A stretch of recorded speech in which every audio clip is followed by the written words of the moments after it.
Good afternoon, ladies and gentlemen, Guile here, and welcome back to the Forged Alliance Forever promotional series. I hope today is treating you every bit as well as you beautiful people deserves.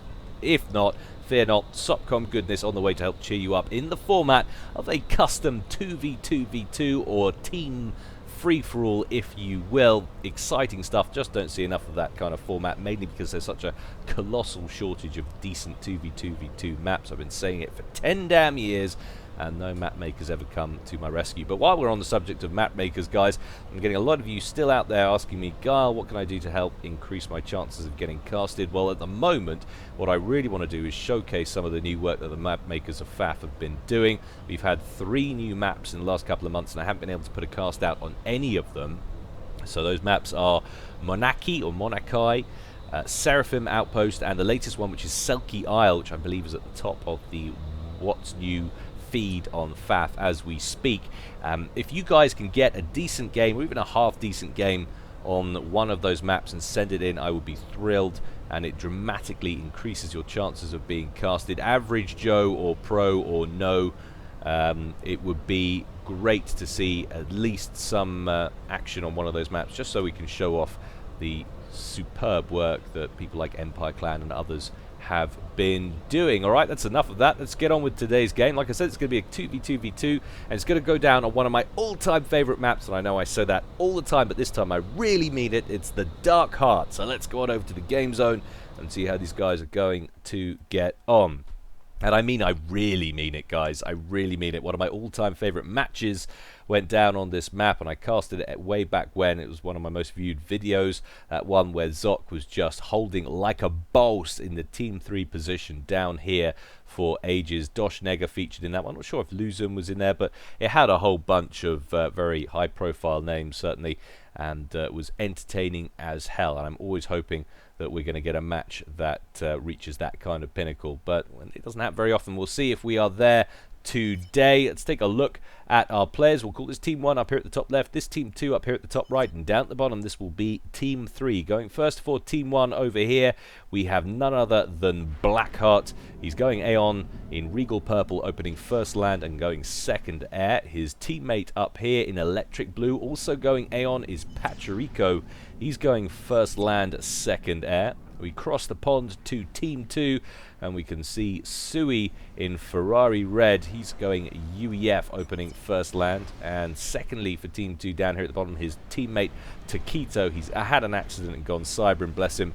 He's gone Combat Green, and he's opened first land and second air. Taking a look at Team 3 down here at the bottom, we have none other than Solar in Cyanide Scion, going Seraphim. That's a whole load of S's, but didn't I do well?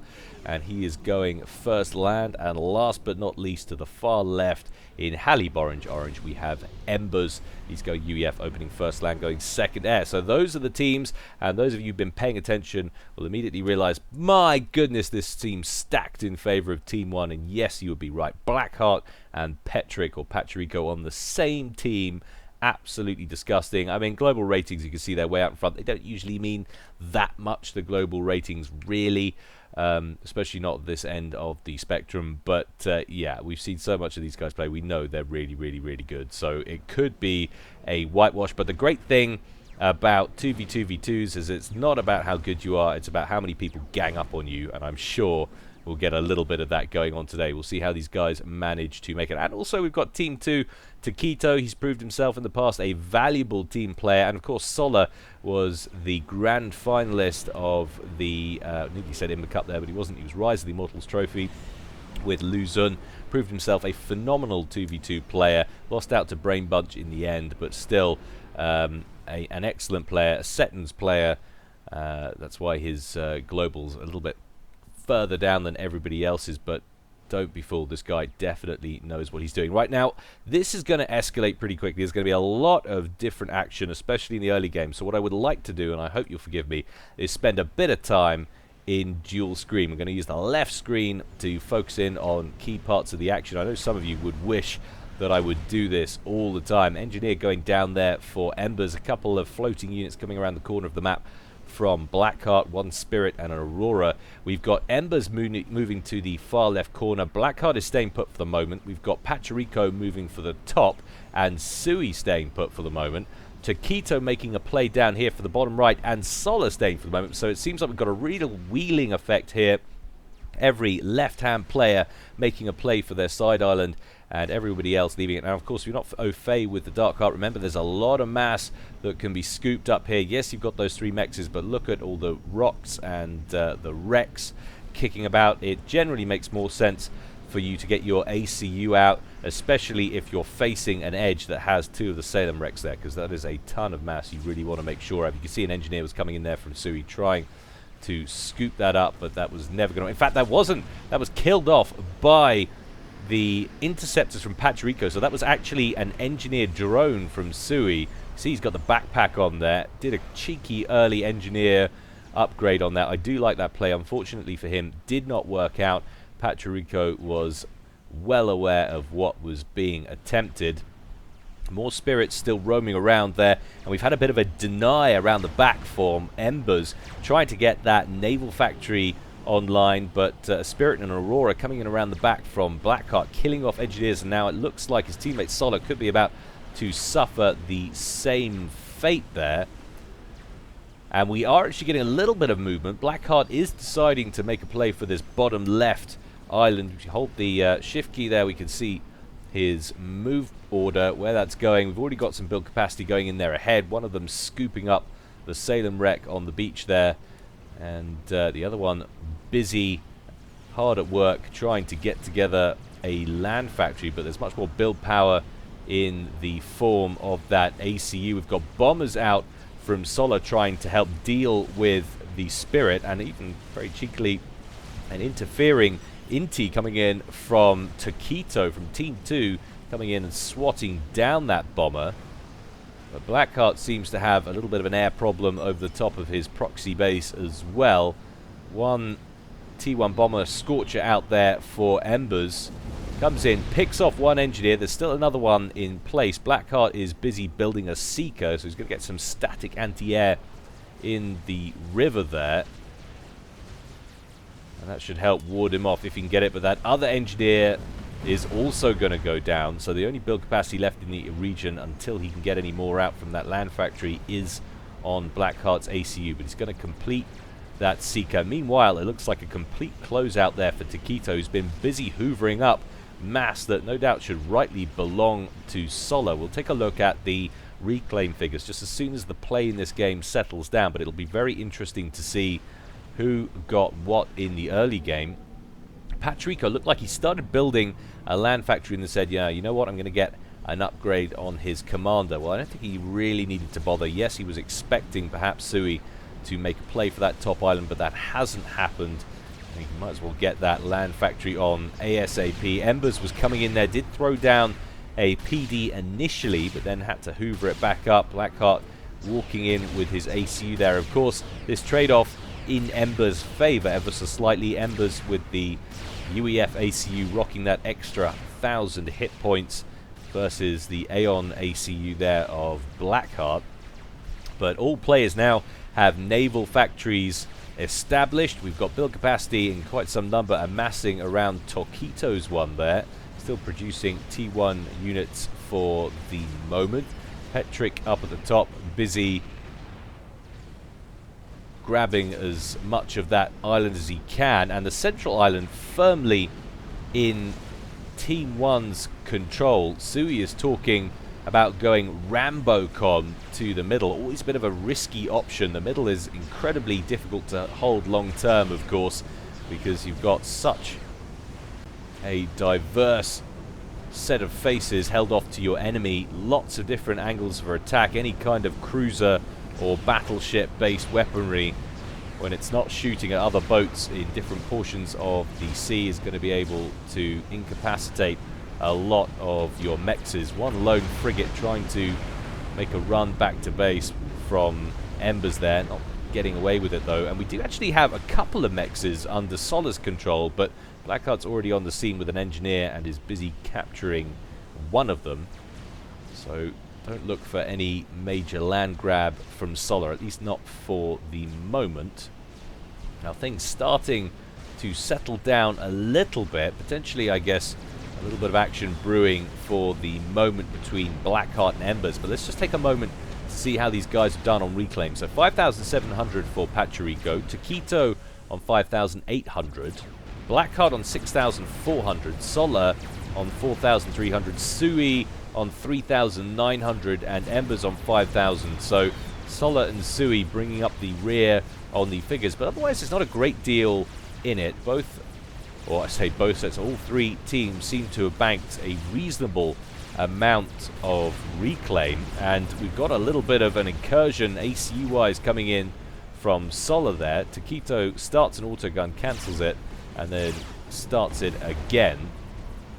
Question is, does Solar decide to stay here? He's up against, well, uncomfortable odds. He's got a little bit of a protection from the T1 frigates in the bay, but we've already got blazes rolling in from Blackheart, prioritizing the plasma cannon, but not a lot of those shots are getting through at all.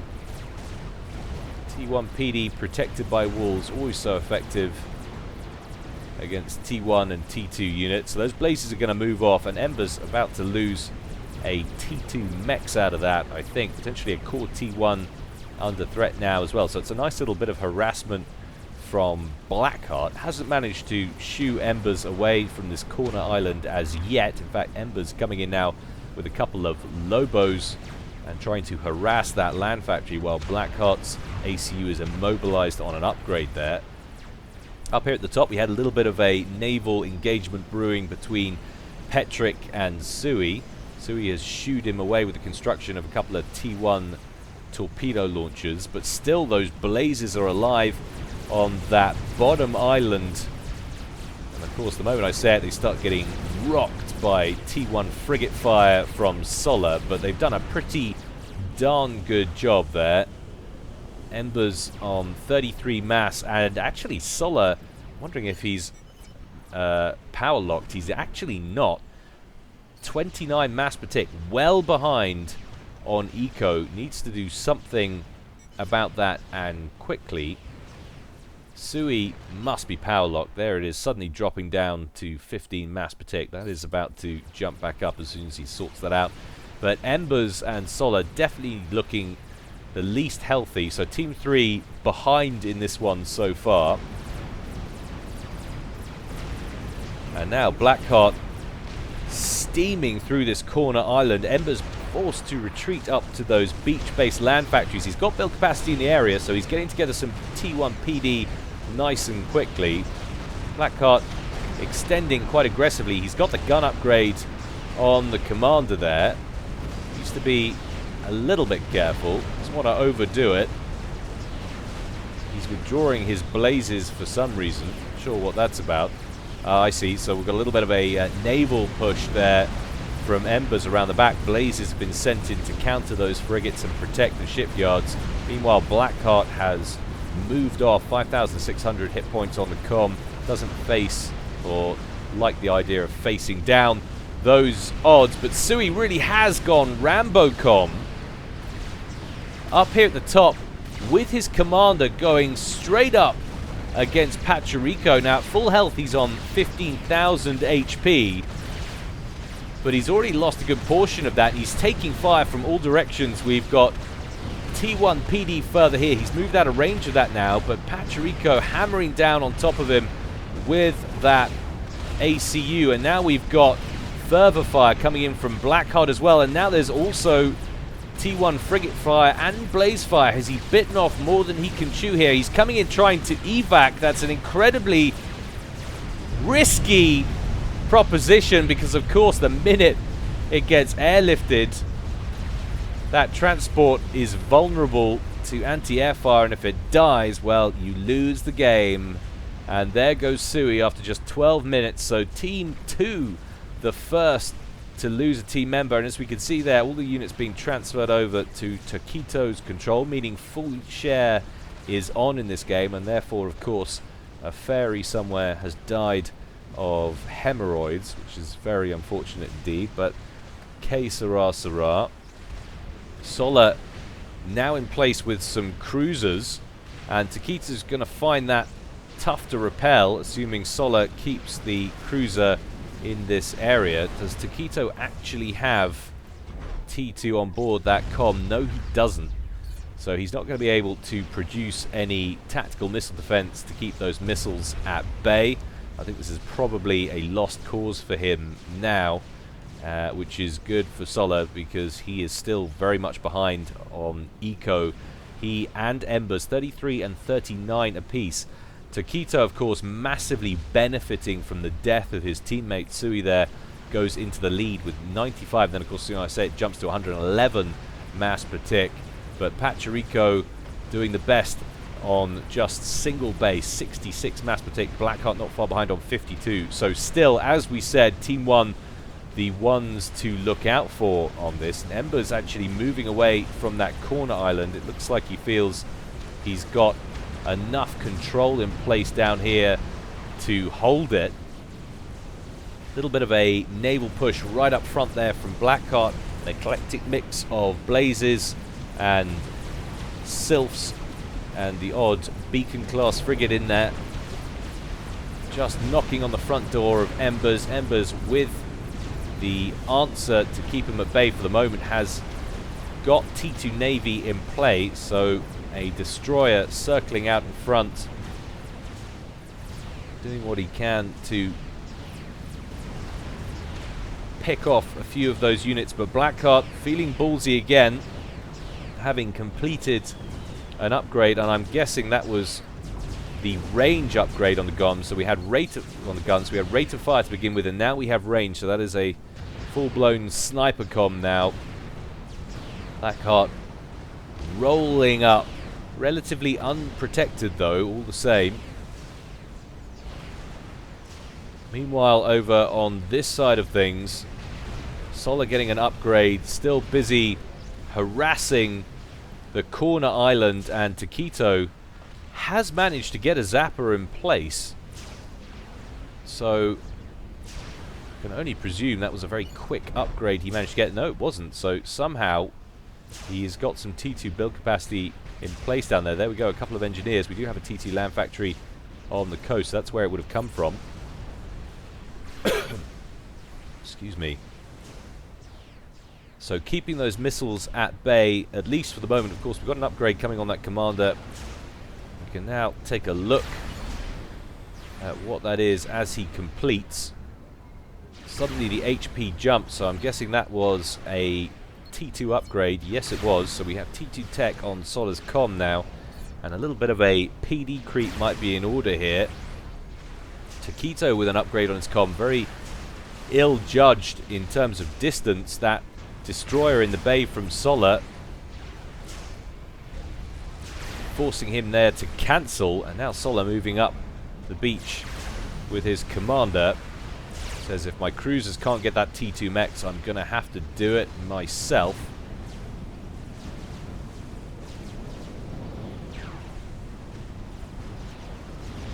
Now we've got some Aeon destroyers on the field there from Pachirico. And this is the kind of map where actually Aeon destroyers aren't so bad. You haven't got a lot of free range movement in these areas, a lot of bottlenecks. So the high alpha strike, the AoE, the high HP actually means they do quite well. But a nice bit of teamwork there. Control transferred over to Blackheart, so he can focus on trying to evict Embers from that corner island. Certainly things seem to be going to plan in that respect so far. And with the demise of Sui, of course, Pachirico free to hold on to this without any real concern, at least for the moment. He has got some static defense in there, a couple of Oblivion turrets. But certainly Taquito not looking like he wants to start anything off with Petric at the moment. In fact, his concern with the engagement down here at the bottom right with Sola could be potentially handing this game over to Team 1. They are so far unmolested, with the exception of the battle for the corner island. Blackheart versus Embers. And you can see the spare units being sent down the channel now to this corner of the map. Embers will find it very difficult to face off against Team 1 on his own. Sola slowly taking over this corner island now. Taquito has backed off into the ocean, getting an upgrade on his commander. Still has that T2 land factory, of course.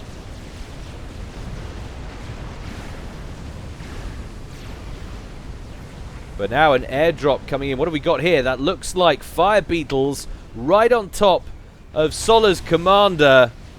And a very Cybran style snipe coming in there from Taquito, who scalps Sola from Team 3. And now Embers is all by his lonesome, but Taquito will be satisfied with that. And look at that. Instantly the units realign, so the units that are transferred, naval units are transferred over to Embers.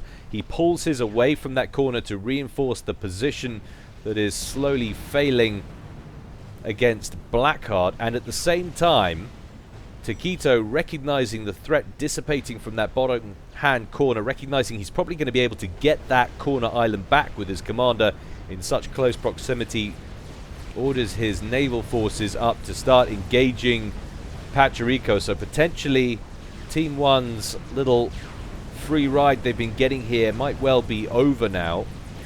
And it might be a good idea to take a very quick look at the eco. So Taquito just stealing it at the moment. 150 mass per tick flying into the coffers there for him.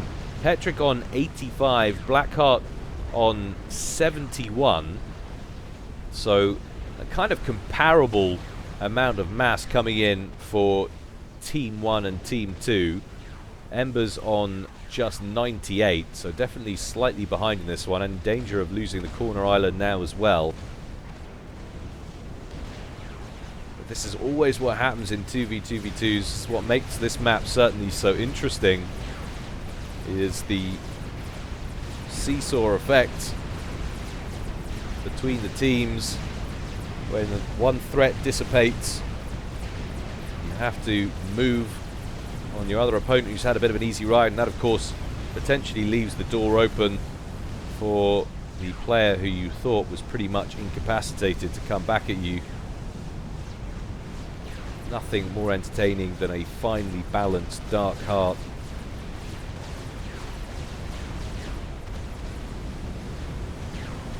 Of course, immensely difficult for these Aeon navies to deal with UEF in the late game, once we get a decent amount of shield boats on the scene.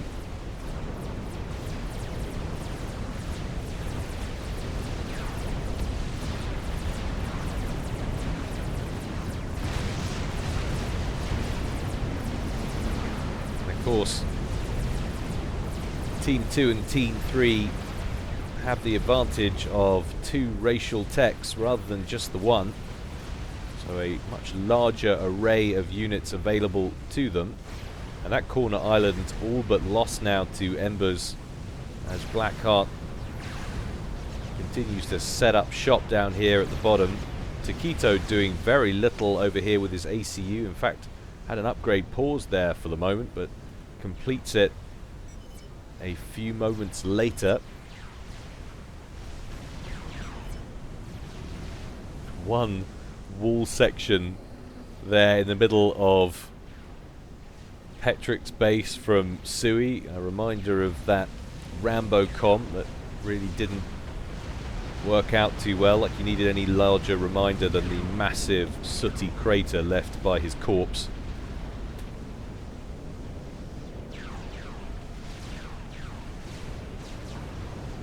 But we like seeing Rambo comms, we like seeing comm drops. Comm aggression, early or late, is always great to see, so we definitely don't want to discourage that.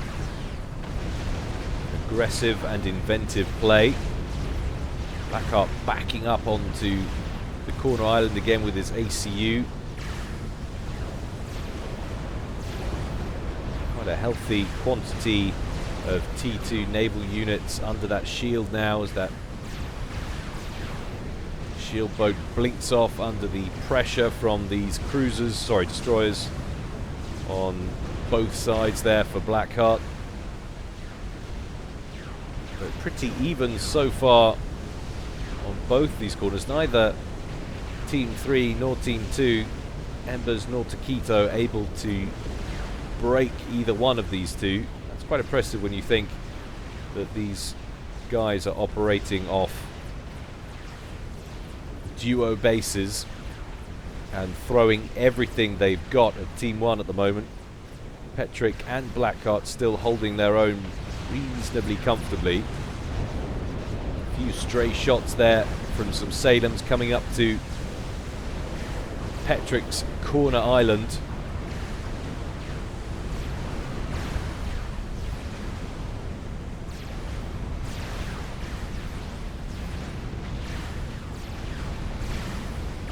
You just get the feeling the longer this goes on, the worse things are going to get for Team 1. Blackheart already complaining about the pressure in open chat there.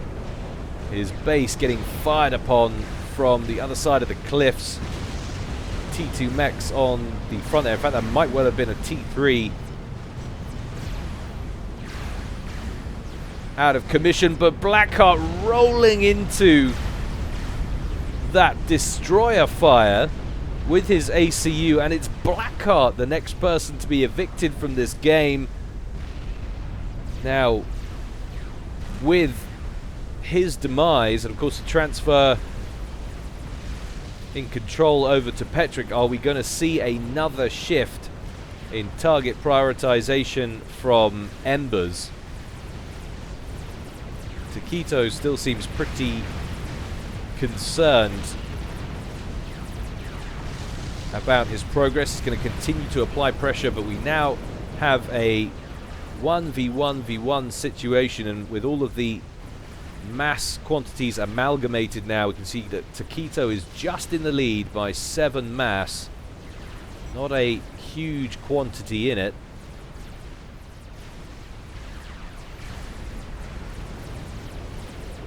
What was the remains of Blackheart's base more or less abandoned for the moment. He needs to be careful though, doesn't want to lose that manufacturing facility and all of that build capacity that's straddling it as well. It's a ton of engineers. If these destroyers get in there, destroyers and frigates, they won't last very long at all. And in fact, if this pressure keeps up, well, neither will Petrick.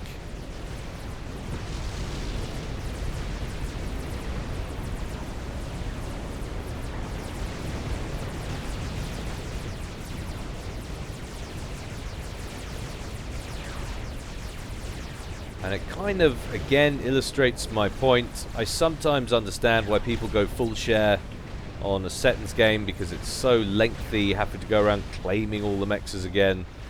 But if all of Sola's stuff had died off, would Embers really have been able to keep that pressure up against Blackheart and kill the comm? I guess probably not. It would have meant Blackheart would have stayed in there for a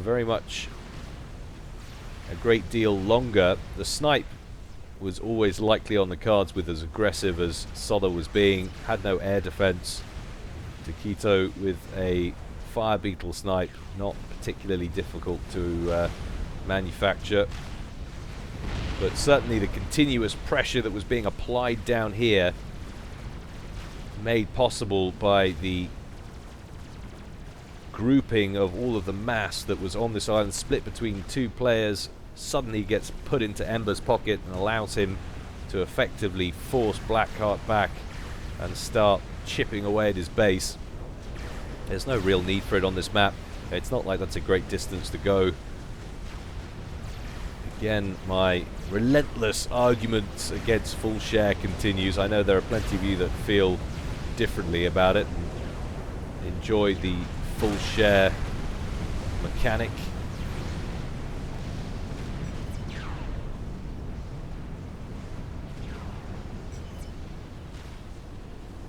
Blackheart not happy about the sustained pressure against Petric. Well, you say that, Blackheart, but I must say, man, looking at the globals, if I was in this game, I would be wanting to get rid of you two ASAP.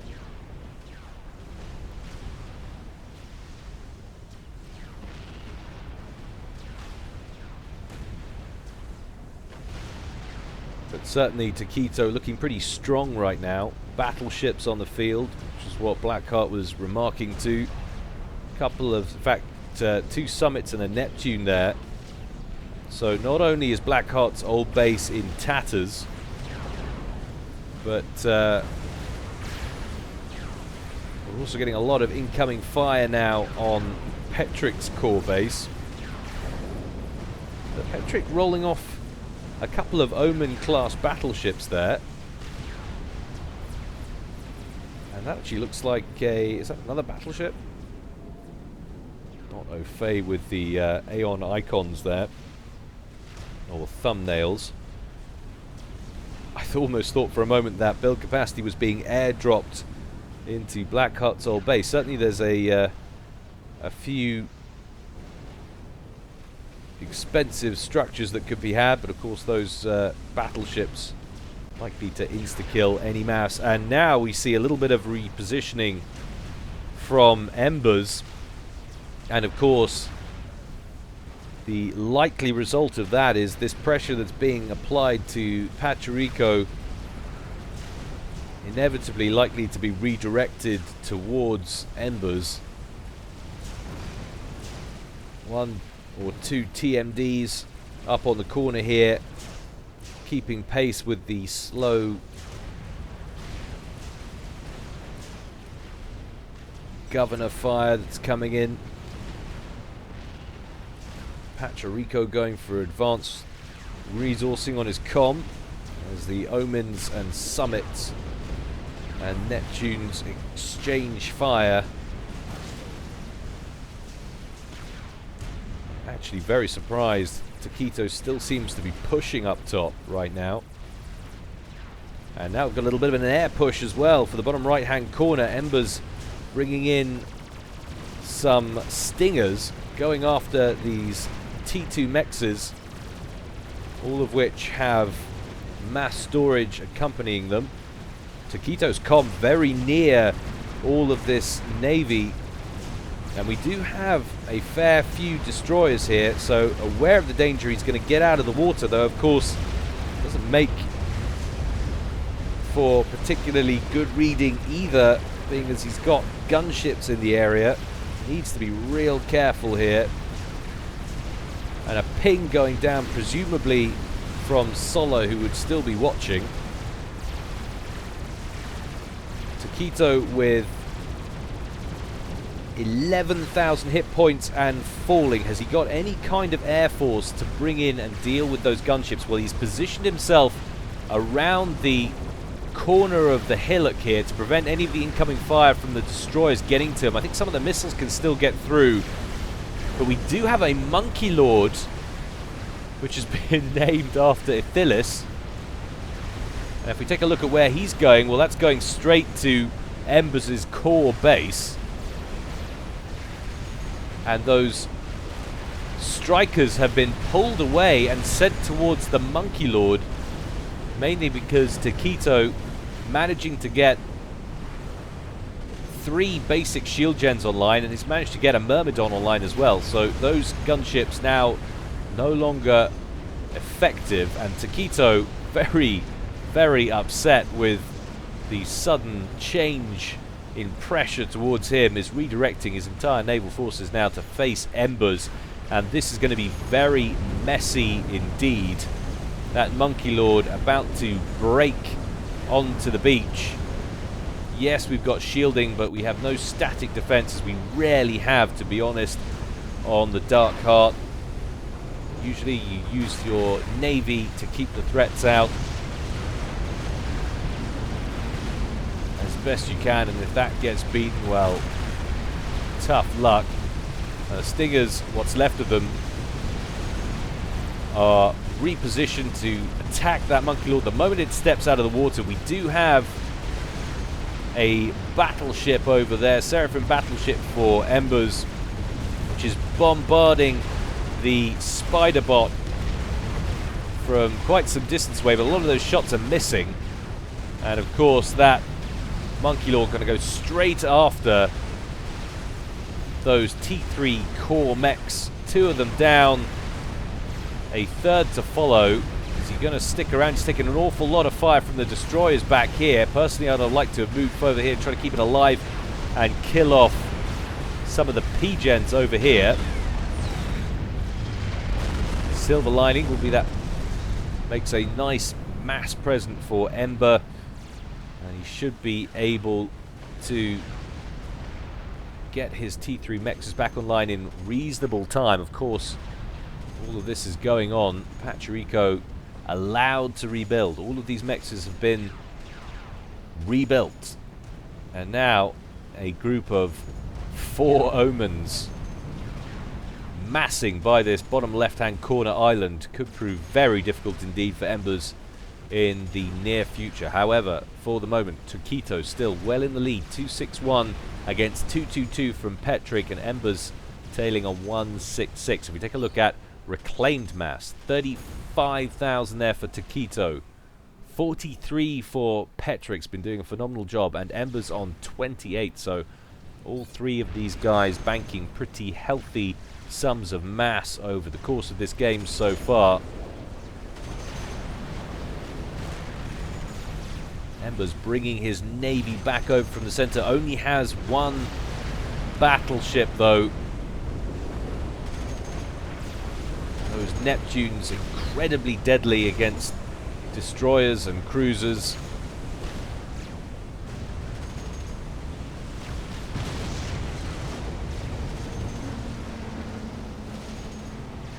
Now we have TAC missile launcher battery operational as well under shield coverage. Taquito looking pretty safe for the moment. Has some T2PD in there, some T3 anti-air.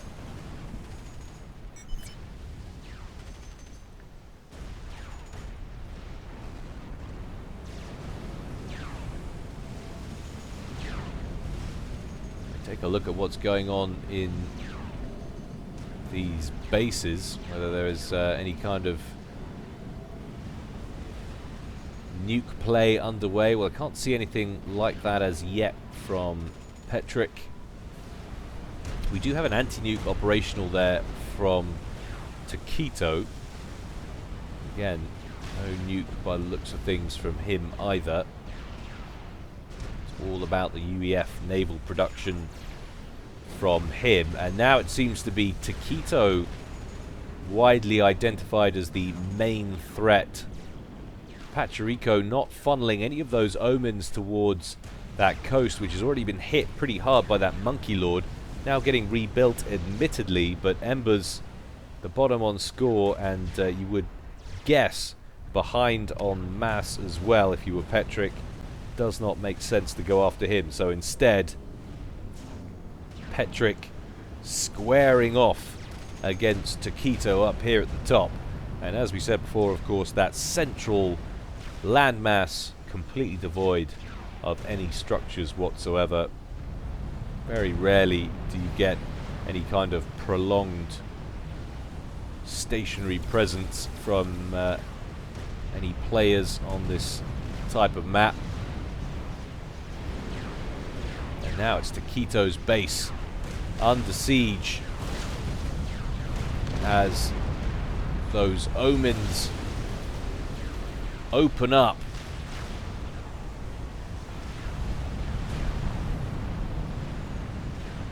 On the base, and the naval units up here at the top coastline for Taquito.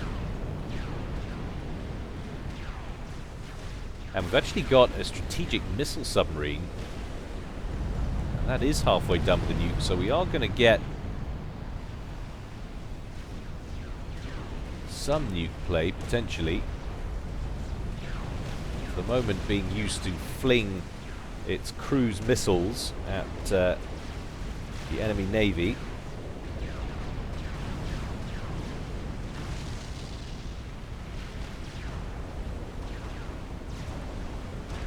Now, Question is, what does Embers do? He would be very unwise to open up hostilities again just yet against Pachirico. Needs to get more naval power on the field before trying anything like that. A lot of TAC missiles stored up in here. Taquito potentially waiting for a shot in an ACU somewhere. A snipe on the cards. Down goes a Neptune or two.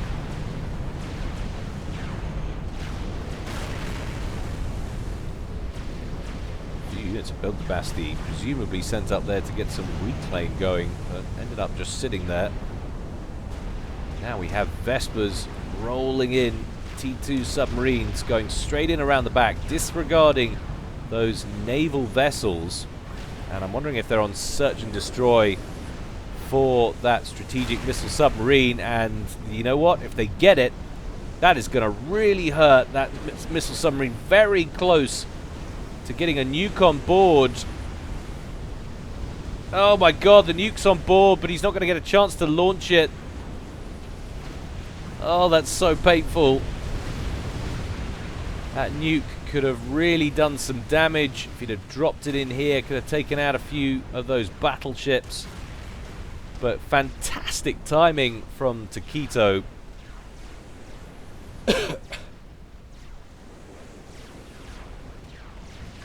Almost as if he knew.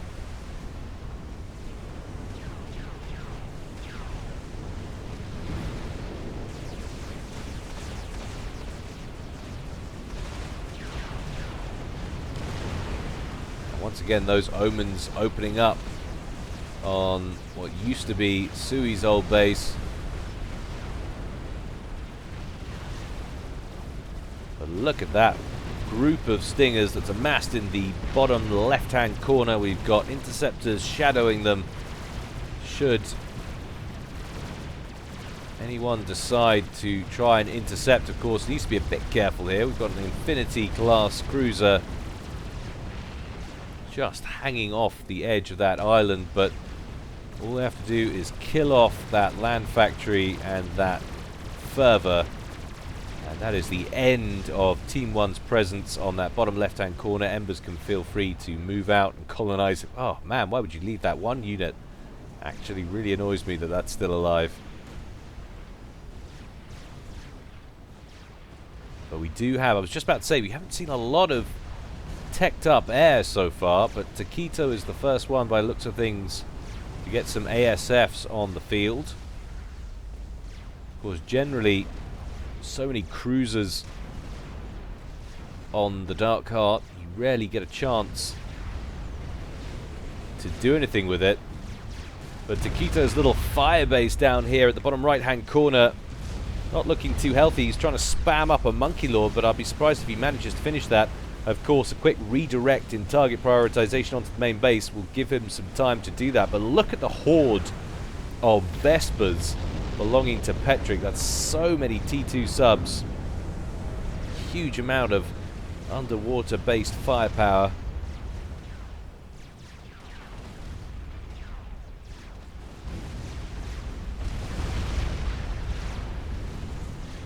T3 mech's about to go down. There it goes. Shield blinks up, but just a little bit too late. I'm actually surprised that Embers isn't moving this forward a little bit. There is no opposition at all to this fleet right now. Everything Taquito has got is being sent north to deal with Petric. And usually a little bit of a waste of time building a Tempest, but on the Dark Heart, I disagree. Huge splash, huge range, huge damage. The ultimate base bombarding machine. You can give you an idea of just how far it can reach. Well, it only needs to move a little bit further forward, and all of this is going to be in range. You can hit that fleet as is from relative safety. Look at that. That is actually going to be tough to stop. Huge quantity of shield boats. Battleships need to get under cover. I'm surprised none of these are working on nukes at the moment. And personally, my second favorite naval-based unit in the game after the Summit. It's so lethal, it's so deadly, its range so extraordinarily long. The Aeon T3 missile ship.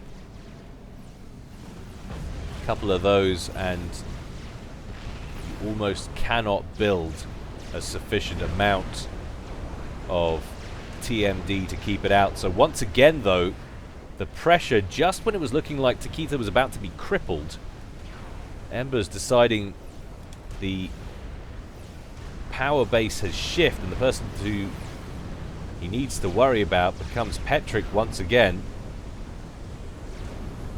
But he faces a major mismatch in the ocean here. These Vespers with no counter to them in the water right now. All Embers has got at the moment are these battleships and these shield boats. We have one destroyer, or sorry, one Cooper rolling in, torpedo boat.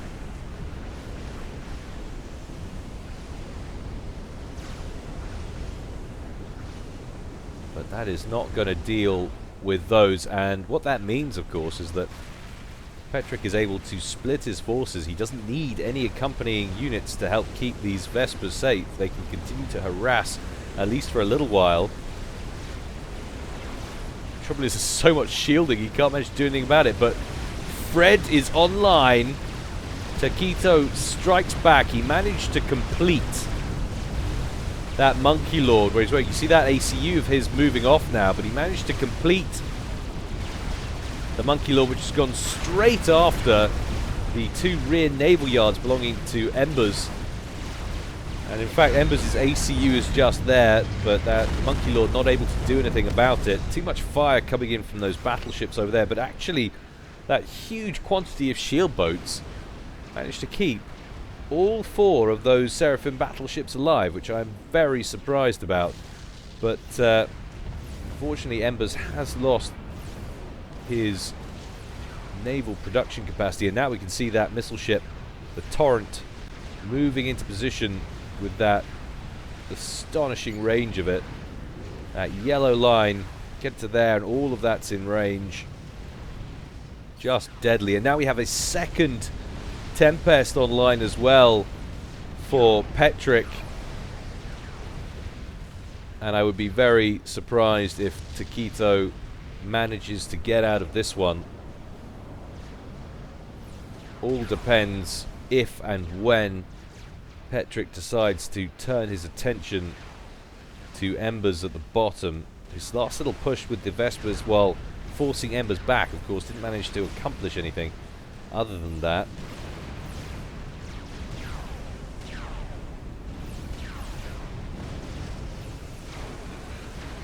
Assuming that incoming fire was going for the missile ship, that dropping just short again.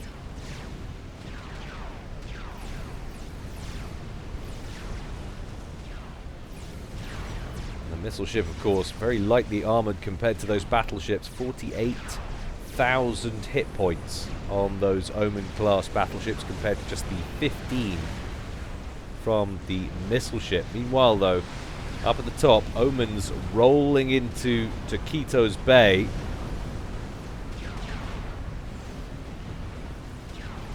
Surprised there aren't more vessels heading in as we speak. And in fact, the Tempests have been brought in. And what's interesting about that is that huge Alpha Strike will help to deplete those shields a lot more quickly. Of course, the moment they blink off, those Vespers are free to move in. Zooming up here to keep an eye on the second front up top.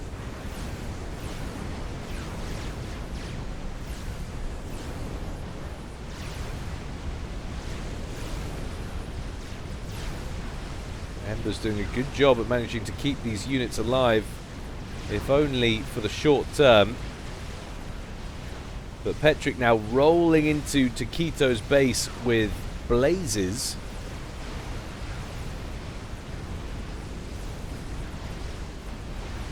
Or hovering into Taquito's base, I should say. Down goes that T3 naval factory.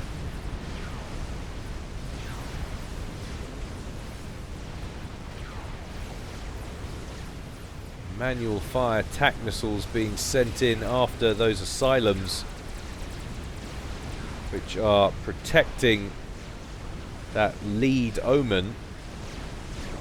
Bit by bit, though, these Vespers are starting to be whittled down. Another wave of blazes coming in, and Taquito, we actually going for a tele-snipe.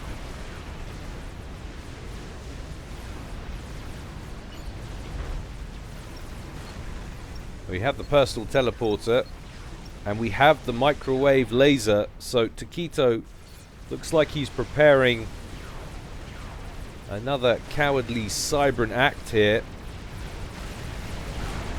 And I love it. We've been seeing a lot of this. A little bit of team play, team chatter from these two guys when it suits them, when Team 1 have been getting too strong.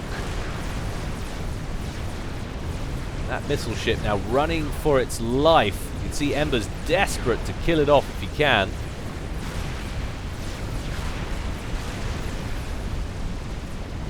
Down it goes, but those Tempests still a major worry. And look at all of the shield gens, the asylums coming in to protect it. And yet another Tempest complete up the top there.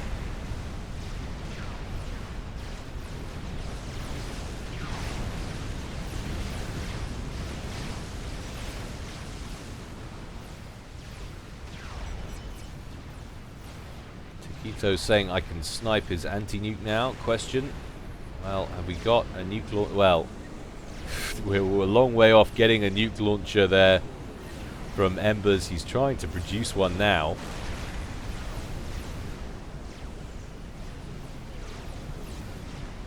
But we're nowhere near one as yet. Support commanders in the mix there for Embers as well, just trying to scoop up as much mass as he can. We'll take a very quick look at how things are going on the reclaim. Meanwhile, actually, the top is buckling hard there for Taquito. Build capacity already with PD in place and now working on some land factories for extra spam. And this is where the game plan for Embers has really failed him. He's got a lot of battleships, or he had a lot of battleships in there, which was very nice, but he was very light on destroyers, and that has allowed Pachirico just to stroll in there with blazes. And now we have more missile ships. We have 4 Tempests, but look at this, Taquito has gone for it, but took so much fire from all of the Tempests that were still in range. Good effort. We knew it was coming. But there he goes. So Taquito down, Team 2 are out. And the way things are going, it doesn't look like Embers stands a chance of coming back against this. Petrick so well entrenched.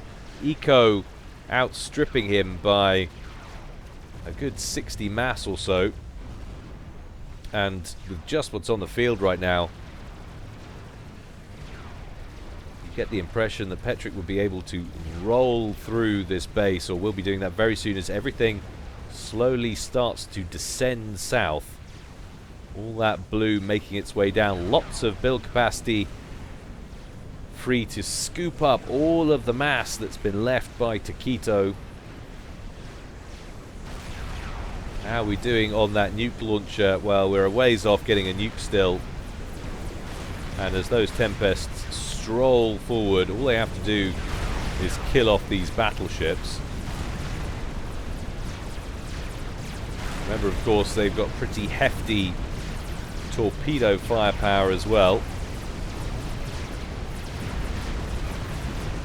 couple more volleys like that, and that will be the end of Embers' naval power on that side of things. Really, we've also got an Omen coming in on the other side as well. Everything being ploughed into that nuke launcher, but it really is all a token gesture at this point.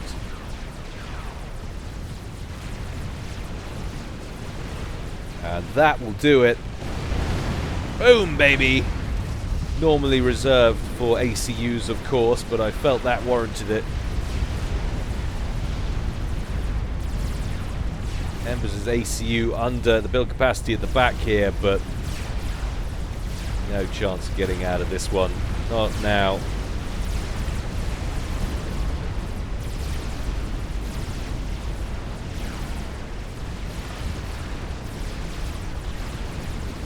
And you'll have to let me know, guys, how you feel about the dual screen for the duration of the cast. Pretty sure I haven't done an entire cast in dual screen, or maybe I've done one, but it certainly made life easier for this one with so much going on in different corners of the map. Whole area above Embers now around the naval base swarmed with blazes. Most of the engineers dead or dying.